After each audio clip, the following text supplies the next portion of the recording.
In the beginning, God created the heavens and the earth and everything that exists. In a place of pure beauty and harmony, He created the Garden of Eden, where life flourished abundantly. In the midst of this paradise, God decided to create the first human beings. With love and care, God formed Adam from the dust of the earth and breathed the breath of life into his nostrils. Adam, the first man, awoke to a world of wonders. But God saw that it was not good for man to be alone, so He decided to create a companion for him. While Adam slept, God took one of his ribs and formed Eve, the first woman. When Adam woke up and saw Eve, he exclaimed, "This is now bone of my bones and flesh of my flesh." Together, Adam and Eve lived in harmony in the Garden of Eden, exploring its beauty and taking care of the animals.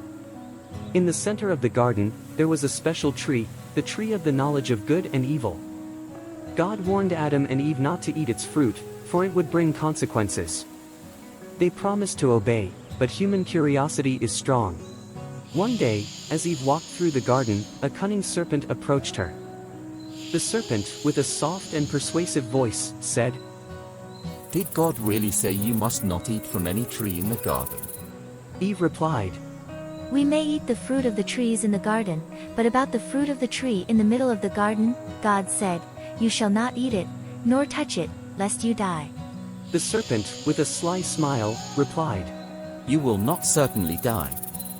For God knows that when you eat from it, your eyes will be opened, and you will be like God, knowing good and evil." Eve, curious and tempted, decided to taste the forbidden fruit. She reached out, took the fruit, and ate it. Then, she offered it to Adam, who also ate. Immediately, Adam and Eve realized they had disobeyed God. They felt ashamed and tried to hide among the trees of the garden. God, in His omniscience, knew what had happened. He called out to Adam. "Adam, where are you?" Adam answered, "I heard your voice in the garden, and I was afraid because I was naked, so I hid." God, in His infinite mercy, did not abandon them. He explained the consequences of their actions but also promised that, despite the fall, there would be redemption. Adam and Eve were expelled from Eden, but with the hope of a better future. They left the garden carrying the promise that one day, through their descendants, humanity would find salvation. The story of Adam and Eve teaches us about obedience, human responsibility, and divine grace. Even after the fall, there is always hope for redemption. It was a different time, a time when everything was just beginning. The world was young, and the first humans walked the earth. But even at the dawn of it all, one choice altered the destiny of a family and left deep marks on the history of humanity. Today I'm going to tell you the tragic story of Cain and Abel. Cain and Abel were the first sons of Adam and Eve. Cain, the elder, had calloused hands and a gaze always fixed on the soil. He was a farmer, dedicating his days to cultivating the land. Abel, on the other hand, was a shepherd, guiding his sheep through the fields, always seeking the best pastures. Despite their differences, they were brothers. And as brothers, they shared laughter, conversations, and dreams. But there was something deeper between them, something that, in the beginning, was just a seed, and soon would grow into a shadow between them. One day, the two brothers decided to offer something to God. Cain chose the fruits of his labor, grains and vegetables. He carefully placed them on the altar, hoping to please the Creator. Abel, in turn, chose the best he had, the firstborn of his flock, the purest fat, a sacrifice that demonstrated dedication and faith. Then something unexpected happened. The fire on Abel's altar rose to the heavens, accepted by God. But Cain's altar remained cold. His offering was rejected. It was a blow. Why was Abel's sacrifice accepted while his was not? Jealousy began to grow in Cain's heart, like weeds in an abandoned field. But God saw what was happening in Cain's heart. He approached him and, with a voice full of patience, said, "Why are you angry? Why is your face downcast? If you do what is right, will you not be accepted? But beware, sin is crouching at your door. It desires to have you, but you must rule over it." It was a warning, a final plea, but Cain had already made up his mind. One day Cain called Abel. "Come to the field with me," he said. Abel, unsuspecting, went. Perhaps he thought it was just another conversation between brothers. But what happened in that field changed everything. There, in the silence of the field, Cain took Abel's life. The first crime in human history was committed, not against an enemy, but against his own brother. God came to Cain and asked a question that still echoes today. Where is your brother, Abel? Cain coldly replied. I don't know. Am I my brother's keeper? Then God said, Your brother's blood cries out to me from the ground. Now you are under a curse. The ground, which opened its mouth to receive your brother's blood, will no longer yield its crops for you. You will be a restless wanderer on the earth. But even then, God did not abandon Cain. He placed a mark on him, protecting him from anyone who might try to kill him. Cain departed, bearing the weight of what he had done, becoming a symbol of how our choices can distance us from God and from others. The story of Cain and Abel teaches us much about the human heart, about how we handle rejection, envy, and the call to do what is right. But above all, it shows us that even in our worst mistakes, God still offers us grace. In a distant time, when faith was all that people had, there lived a man named Abraham. He was chosen by God for a mission that seemed impossible, a test that would challenge his love, trust, and unwavering faith. But what Abraham did not know was that at the top of that mountain, he would discover the true meaning of trusting in God, even in the most difficult moments. Get ready for a story of courage, love, and faith so strong that it changed the destiny of a family forever. This is the story of Abraham and Isaac, a journey that will show that when we trust in God, He always provides. God called Abraham and gave him an important mission. He was to go up a mountain and offer a sacrifice. With unwavering faith, Abraham set out, taking his beloved son Isaac with him. Without hesitation, Abraham set out, taking his son Isaac, whom he loved deeply. Along the way, father and son talked, admiring the beauty of God's creation, the sun shining in the sky, and the vastness of the land around them. However, a doubt began to grow in Isaac's heart. He realized that something wasn't right. Father, we have the wood and the fire, but where is the lamb for the sacrifice? Abraham, with a serene look, replied, God will provide, my son. Those words echoed in Isaac's heart, but he knew that his father spoke with faith, a faith that he himself was beginning to understand. Together, they continued their journey to the top of the mountain, where the task awaiting them was difficult and full of meaning. After a long walk, they reached the base of the mountain, ready to continue the mission God had given. Abraham and Isaac worked together to build the altar, carefully stacking the stones. Once the altar was ready, Abraham explained to Isaac that God had asked for a very special sacrifice. God asked me to obey him, even though this is difficult, said Abraham, his voice firm but touched with emotion. Isaac, with serene trust, replied, I trust you, Father. With the altar prepared, Abraham got ready to follow God's command, although his heart was heavy with the task. He knew that God had a plan, but that didn't make the situation any easier. When Abraham lifted the knife to sacrifice Isaac, God's voice echoed from the sky, interrupting the tense silence that hung over the mountain. Abraham, do not harm the boy. Abraham immediately stopped, the blade suspended in the air. He looked around, his heart racing, and then he saw something that brought him relief and hope. A ram was caught by its horns in a nearby bush. God had provided the sacrifice, just as Abraham had said. With gratitude, Abraham sacrificed the ram, offering it to God as a sign of his obedience and faith. That moment became a turning point for both Abraham and Isaac. They had witnessed God's faithfulness, and the miracle of his provision was forever etched in their hearts. As they descended the mountain, Abraham and Isaac were filled with an indescribable sense of peace and gratitude. Abraham's faith had been tested and confirmed. He knew without a shadow of a doubt that God always provides and that God's love is stronger than any challenge. And so ends the moving story of Abraham and Isaac, an unforgettable lesson on faith, love, and God's provision.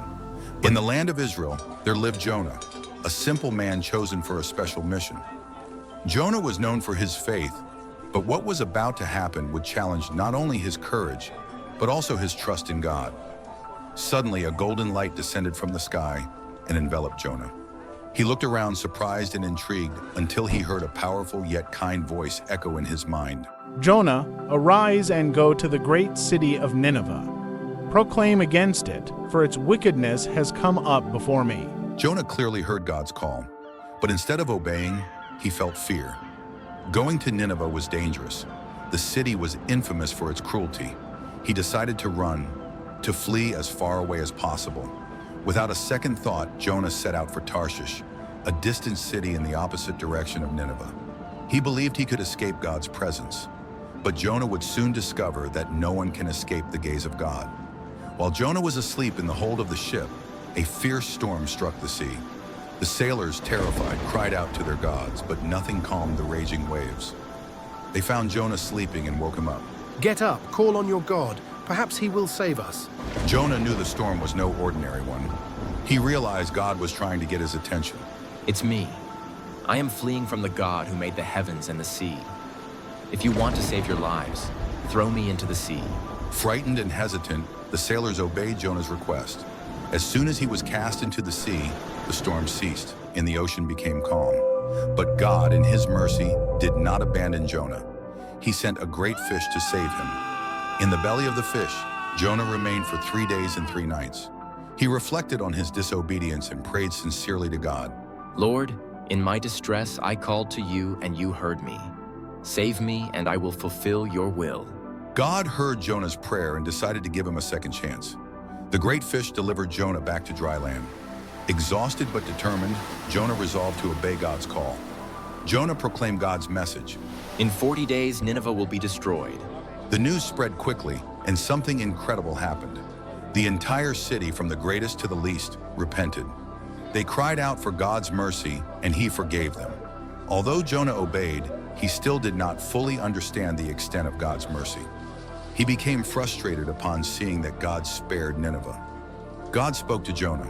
Jonah, you are concerned about temporary things, but I care about the thousands of people in Nineveh who do not know the difference between right. Jonah learned that God's mercy is for everyone, and that his will is perfect. His story reminds us that even when we fail, God never gives up on us. Jonah showed us that, even when we stumble, God's mercy is greater than we can imagine, and his love reaches us wherever we are. In an ancient land called Mesopotamia, there lived a man named Nimrod. He was known for his ambition and determination. Nimrod dreamed of building a tower so tall that it would reach the heavens, a symbol of his power and greatness. He gathered people from all over to help with the construction, believing that together they could challenge even the gods. The city bustled with workers and engineers, designing and erecting the gigantic structure. Let us build a tower that touches the heavens. We will show the world our power and greatness. Yes, Nimrod. Let us build the tallest tower the world has ever seen. With our effort, we will be immortal in history. Sarah, a wise and observant young woman, watched the construction's movement with concern. She knew the teachings about divine sovereignty and feared that Nimrod's ambition would lead everyone to ruin. In her prayers, she asked for discernment to warn her people, but every attempt at warning was ignored or ridiculed. Nimrod, this tower is a challenge to God. We must respect his sovereignty and his plans. We are small before him and must be humble. Sarah, you do not understand. This tower will be our legacy, our symbol of power. If we unite, nothing will stop us. Eli, a respected elder among the people, saw the dangers of this construction and tried to persuade Nimrod to abandon the project. He knew the stories of the ancients and understood that disrespecting divine decrees could bring terrible consequences. He gathered the leaders of the people and made one last appeal. Nimrod, listen to my words. God does not approve of this construction. We must be humble and obedient to his plans. Pride leads us to ruin, but obedience brings peace and prosperity. Eli, you are wise, but this time you are mistaken. This tower will be our glory. Nothing will stop us. The construction advanced quickly and grandly. Workers from all regions carried baked clay bricks and mixed mortar with great effort. Engineers designed increasingly higher floors, and the tower rose majestically against the horizon. The people united in this monumental work, but behind this unity, dangerous arrogance was growing. Come on, everyone together. The tower is almost ready. Soon we will touch the heavens. However, pride darkened their hearts, and few remembered to thank God for their strength and abilities. God, seeing the arrogance of men, decided to intervene. He confused their languages, making communication between them impossible. Suddenly, people could no longer understand each other. What was once a work of unity became a chaos of incomprehension. Look, they are one people and speak one language, and this is only the beginning of what they will do. Now nothing they propose to do will be impossible for them. Let us go down and confuse their language so that one does not understand the speech of another. What is happening? I can't understand you. Confusion set in. Orders were given and not understood. The chaos led to the abandonment of the work. With the confusion of languages, the construction of the tower stopped. The people, now unable to communicate, began to disperse. Each group followed its own path, taking with them their new languages and cultures. Nimrod's dream crumbled before his eyes. Let's go. We can no longer work together. Sarah and Eli watched the dispersion of the people with sadness, but also with new understanding. They realized that diversity and communication are essential, and that obedience to God is fundamental. Eli, now I understand. Diversity is a blessing, and communication is essential. God did not destroy the people, but spread wisdom throughout the world. Yes, Sarah. God has shown us the importance of humility and obedience. Let us carry this lesson with us and teach it to future generations. In the valley of Elah, between the hills, two great forces were facing off.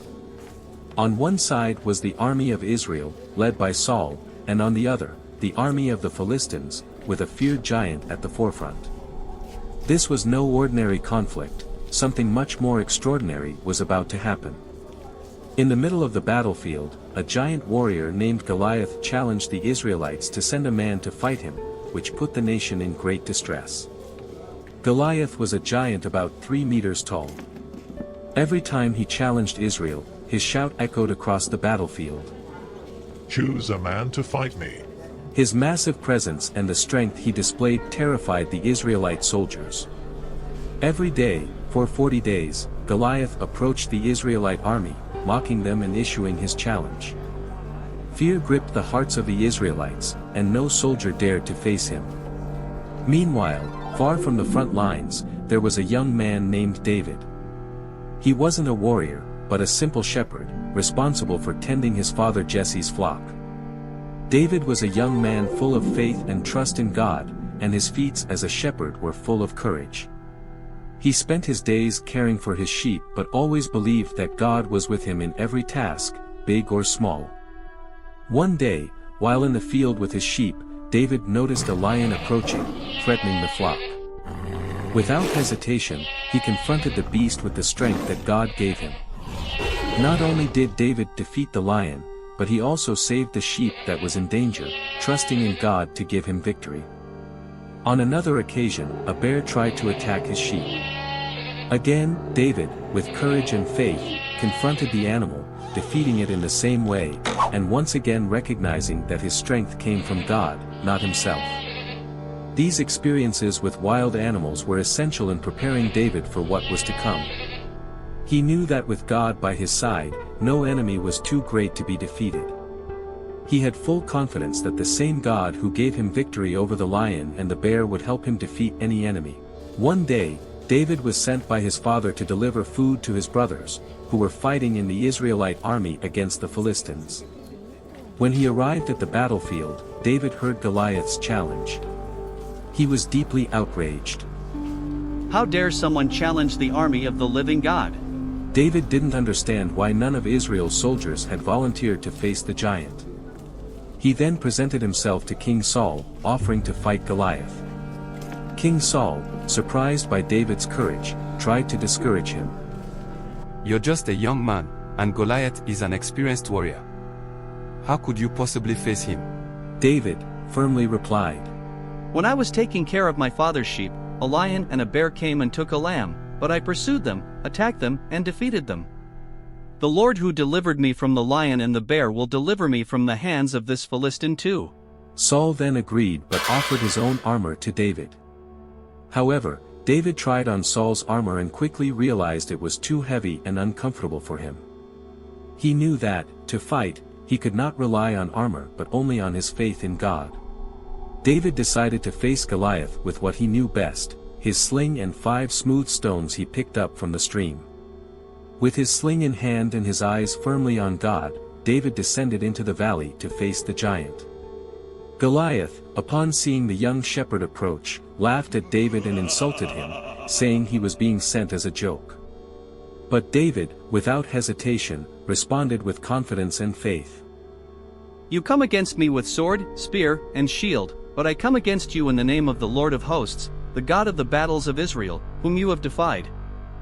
With a swift and precise movement, David placed a stone in his sling, swung it with force, and released the stone toward the giant. The stone flew through the air with incredible precision and struck Goliath square in the forehead, deeply penetrating his head. Goliath fell with a thud, defeated by a young shepherd with only a stone and unwavering faith in God. The Israelite army, watching from afar, erupted in jubilation as the Philistines, seeing their giant fall, fled in terror. David's victory not only saved Israel but also demonstrated to the world that with faith in God, no enemy is too great to be defeated.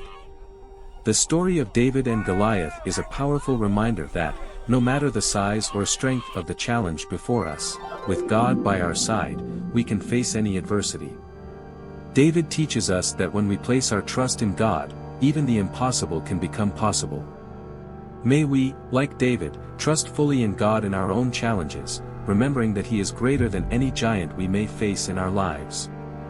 If you enjoyed this story, don't forget to like, subscribe to the channel, and turn on notifications to receive more inspiring stories. See you next time.